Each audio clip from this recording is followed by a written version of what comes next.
श्रीगणेशाय नमः। अथ श्री शनि वज्र पंजर कवचं विनियोगः। ओम अस्य श्री शनैश्चर वज्र पंजर कवचस्य कश्यप ऋषिः अनुष्टुप् छन्दः। श्री शनैश्चर देवता श्री शनैश्चर प्रीत्यर्थे पाठे विनियोगः। ऋष्यादिन्यासः। श्री कश्यप ऋषये नमः शिरसे, अनुष्टुप् छन्दसे नमः मुखे, श्री शनैश्चर देवतायै नमः हृदे, श्री शनैश्चर प्रीत्यर्थे पाठे विनियोगाय नमः सर्वांगे। ध्यानम्। नीलाम्बरो नीलवपुः किरीटी गिध्रस्थितस्त्रास करो धनुष्मान्, चतुर्भुजः सूर्यसुतः प्रसन्नः, सदा मम स्याद् वरदः प्रशान्तः। ब्रह्मा उवाच शृणुध्वमृषयः सर्वे शनिपीडाहरं महत्, कवचं शनिराजस्य सौरेरिदमनुत्तमम्, कवचं देवतावासं वज्रपञ्जरसंज्ञकं, शनैश्चर प्रीतिकरं सर्वसौभाग्यदायकम्। ॐ शनैश्चरः पातु भालं मे सूर्यनन्दनः, नेत्रे छायात्मजः पातु पातु कर्णो यमानुजः, नासां वैवस्वतः पातु मुखं मे भास्करः सदा, स्निग्धकण्ठश्च मे कण्ठं भुजौ पातु महाभुजः, स्कन्धो पातु शनैश्चैव करो पातु शुभप्रदः, वक्षः पातु यमभ्राता कुक्षिं पात्वस्थितस्तथा, नाभिं ग्रहपतिः पातु मन्दः पातु कटिं तथा, ऊरु ममान्तकः पातु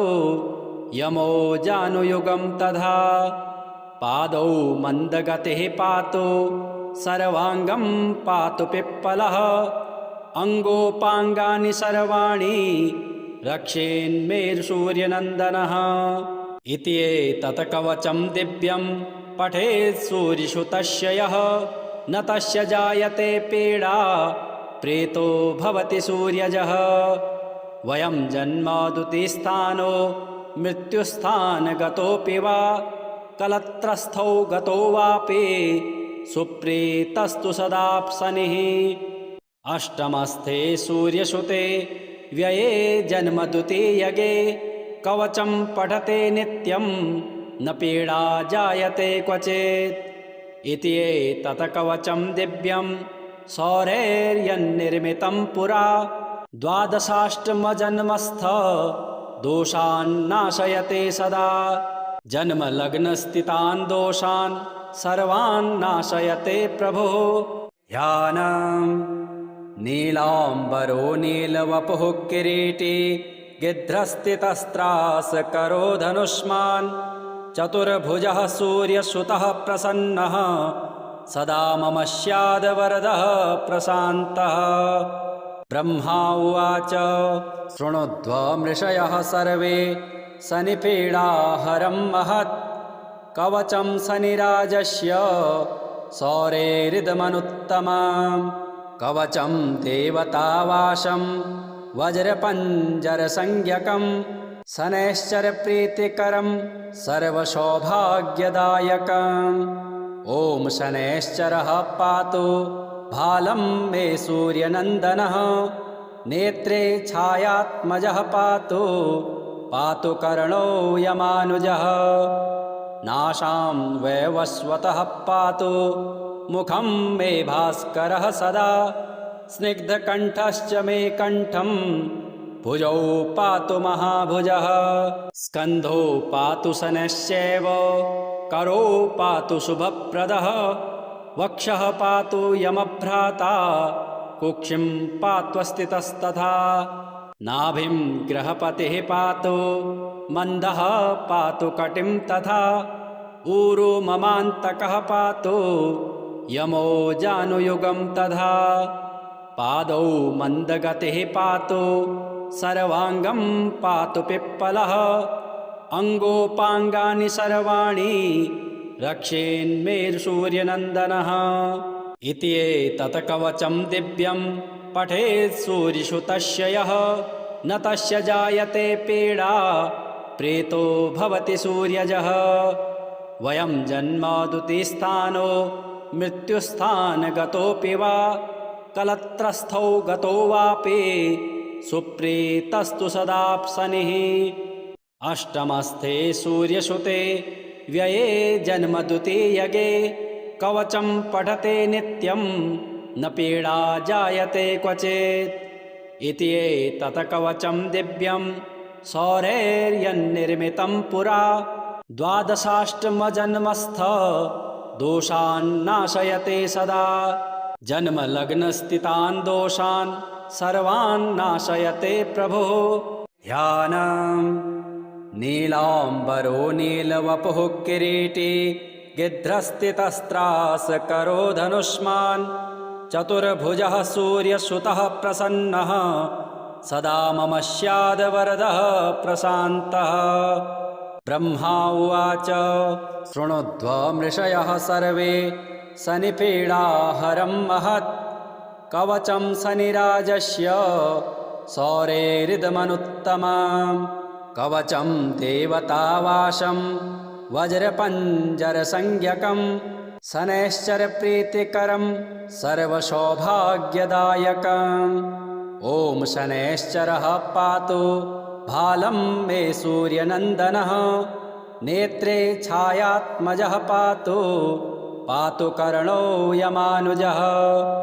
नाशां वैवस्वतः पातु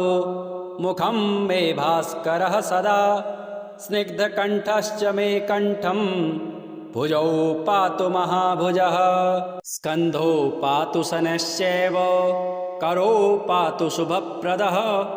वक्षः पातु यमभ्राता कुक्षिं पात्वस्थितस्तथा नाभिं ग्रहपतिः पातु मन्दः पातु कटिं तथा ऊरो ममान्तकः पातु यमो जानुयुगं तथा पादौ मन्दगतिः पातु सर्वाङ्गं पातु पिप्पलः अङ्गोपाङ्गानि सर्वाणि रक्षेन्मेरुसूर्यनन्दनः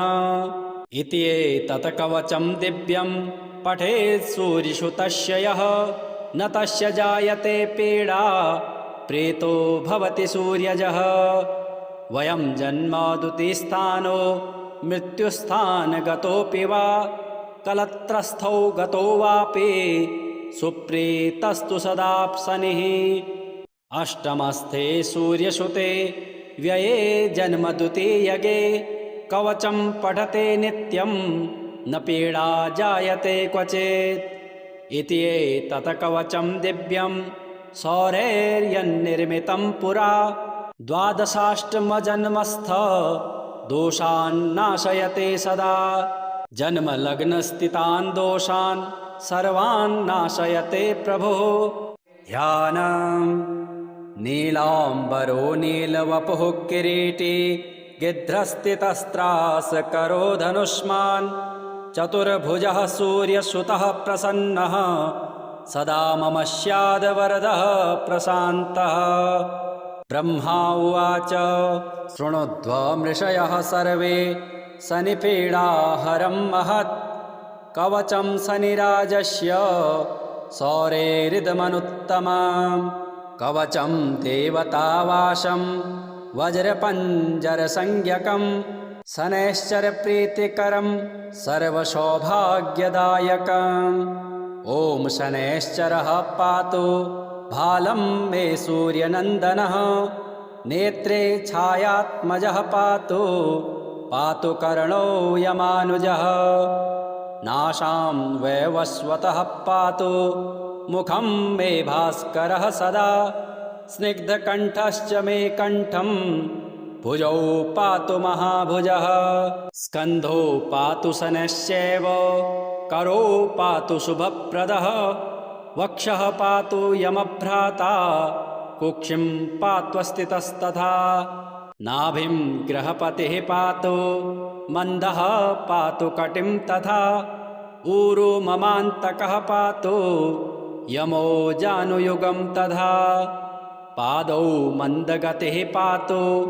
सर्वाङ्गं पातु पिप्पलः अङ्गोपाङ्गानि सर्वाणि रक्षेन्मेरुसूर्यनन्दनः इति एतत् कवचं दिव्यं पठेत् सूर्यसुतस्य यः न तस्य जायते पीडा प्रेतो भवति सूर्यजः वयं जन्मादुतिस्थानो मृत्युस्थानगतोऽपि वा कलत्रस्थौ गतो वापि सुप्रीतस्तु सदाप्सनिः अष्टमस्थे सूर्यसुते व्यये जन्मद्वितीयगे कवचं पठते नित्यं न पीडा जायते क्वचित् इति एतत् कवचं दिव्यं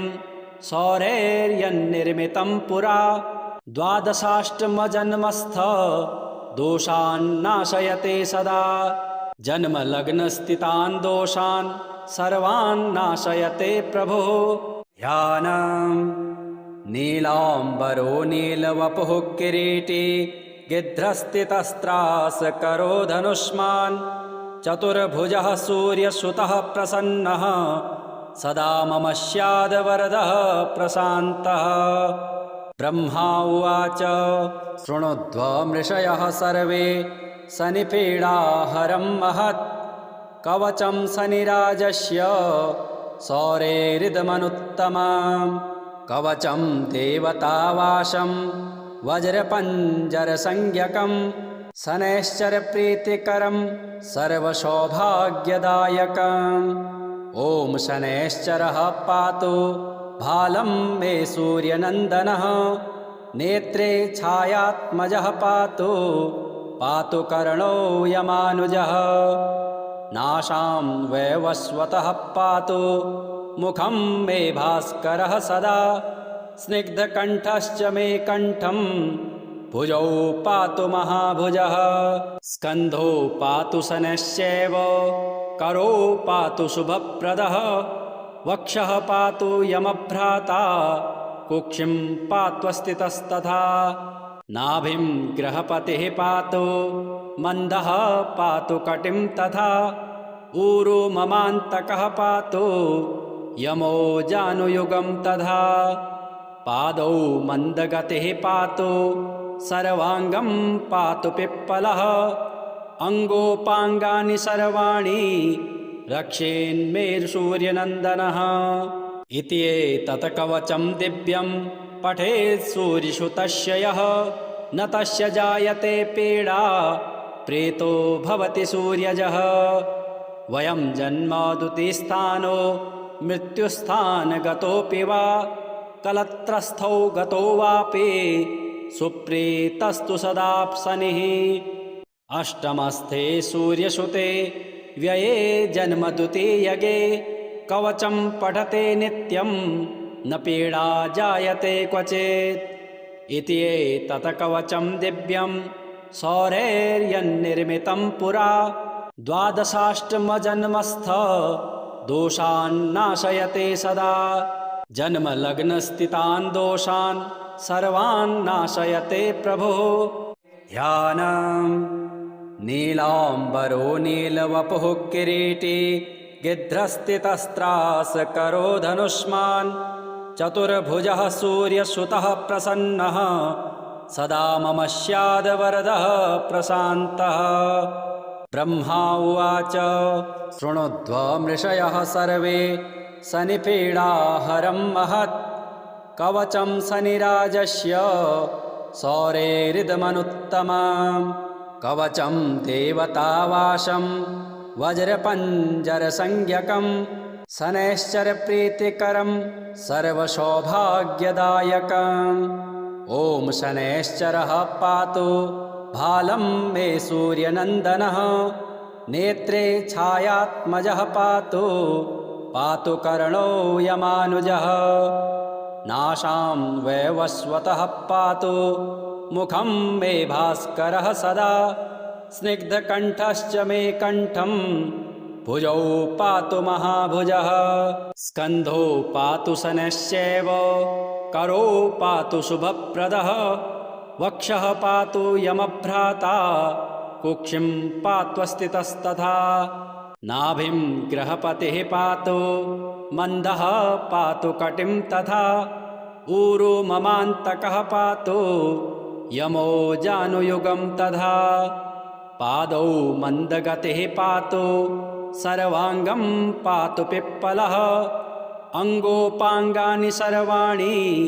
रक्षेन्मेरुसूर्यनन्दनः इति एतत् कवचं दिव्यं पठेत् सूर्यसुतस्य यः न तस्य जायते पीडा प्रेतो भवति सूर्यजः वयं जन्मदुतिस्थानो मृत्युस्थानगतोऽपि वा कलत्रस्थौ गतो वापि सुप्रीतस्तु सदाप्सनिः अष्टमस्थे सूर्यसुते व्यये जन्मद्वितीयगे कवचं पठते नित्यं न पीडा जायते क्वचित् इति एतत् कवचं दिव्यं सौरैर्यन्निर्मितं पुरा द्वादशाष्टमजन्मस्थ दोषान्नाशयते सदा जन्मलग्नस्थितान् दोषान् सर्वान् नाशयते प्रभुः ध्यानम् नीलाम्बरो नीलवपुः किरीटी गिध्रस्थितस्त्रासकरो धनुष्मान् चतुर्भुजः सूर्यसुतः प्रसन्नः सदा मम स्याद्वरदः प्रशान्तः ब्रह्मा उवाच शृणुध्वमृषयः सर्वे शनिपीडाहरं महत् कवचं शनिराजस्य सौरेरिदमनुत्तमम् कवचं देवतावासं वज्रपञ्जरसंज्ञकं शनैश्चरप्रीतिकरं सर्वसौभाग्यदायकम् ॐ शनैश्चरः पातु भालं मे सूर्यनन्दनः नेत्रे छायात्मजः पातु पातु कर्णो यमानुजः नासां वैवस्वतः पातु मुखं मे भास्करः सदा स्निग्धकण्ठश्च मे कण्ठं भुजौ पातु महाभुजः स्कन्धो पातु शनैश्चैव करो पातु शुभप्रदः वक्षः पातु यमभ्राता कुक्षिं पात्वस्थितस्तथा नाभिं ग्रहपतिः पातु मन्दः पातु कटिं तथा ऊरु ममान्तकः पातु यमो जानुयुगं तथा पादौ मन्दगतिः पातु सर्वाङ्गं पातु पिप्पलः अङ्गोपाङ्गानि सर्वाणि रक्षेन्मेरुसूर्यनन्दनः इति एतत् कवचं दिव्यं पठेत् सूर्यसुतस्य यः न तस्य जायते पीडा प्रेतो भवति सूर्यजः वयं जन्मदुतिस्थानो मृत्युस्थानगतोऽपि वा कलत्रस्थौ गतो वापि सुप्रीतस्तु सदाप्सनिः अष्टमस्थे सूर्यसुते व्यये जन्मद्वितीयगे कवचं पठते नित्यं न पीडा जायते क्वचित् इति एतत् कवचं दिव्यं सौरैर्यन्निर्मितं पुरा द्वादशाष्टमजन्मस्थ दोषान्नाशयते सदा जन्मलग्नस्थितान् दोषान् सर्वान् नाशयते प्रभुः ध्यानम् नीलाम्बरो नीलवपुः किरीटी गिध्रस्थितस्त्रासकरो धनुष्मान् चतुर्भुजः सूर्यसुतः प्रसन्नः सदा मम स्याद्वरदः प्रशान्तः ब्रह्मा उवाच शृणुध्वमृषयः सर्वे शनिपीडाहरं महत् कवचं शनिराजस्य सौरेरिदमनुत्तमम् कवचं देवतावासं वज्रपञ्जरसंज्ञकं शनैश्चरप्रीतिकरं सर्वसौभाग्यदायकम् ॐ शनैश्चरः पातु भालं मे सूर्यनन्दनः नेत्रे छायात्मजः पातु पातु कर्णो यमानुजः नाशां वैवस्वतः पातु मुखं मे भास्करः सदा स्निग्धकण्ठश्च मे कण्ठं भुजौ पातु महाभुजः स्कन्धो पातु शनैश्चैव करो पातु शुभप्रदः वक्षः पातु यमभ्राता कुक्षिं पात्वस्थितस्तथा नाभिं ग्रहपतिः पातु मन्दः पातु कटिं तथा ऊरु ममान्तकः पातु यमो जानुयुगं तथा पादौ मन्दगतिः पातु सर्वाङ्गं पातु पिप्पलः अङ्गोपाङ्गानि सर्वाणि रक्षेन्मेरुसूर्यनन्दनः इति एतत् कवचं दिव्यं पठेत् सूर्यसुतस्य यः न तस्य जायते पीडा प्रेतो भवति सूर्यजः वयं जन्मदुतिस्थानो मृत्युस्थानगतोऽपि वा कलत्रस्थौ गतो वापि सुप्रीतस्तु सदाप्सनिः अष्टमस्थे सूर्यसुते व्यये जन्मदुतीयगे कवचं पठते नित्यं न पीडा जायते क्वचित् इति एतत् कवचं दिव्यं सौरैर्यन्निर्मितं पुरा द्वादशाष्टमजन्मस्थ दोषान् नाशयते सदा जन्मलग्नस्थितान् दोषान् सर्वान् नाशयते प्रभुः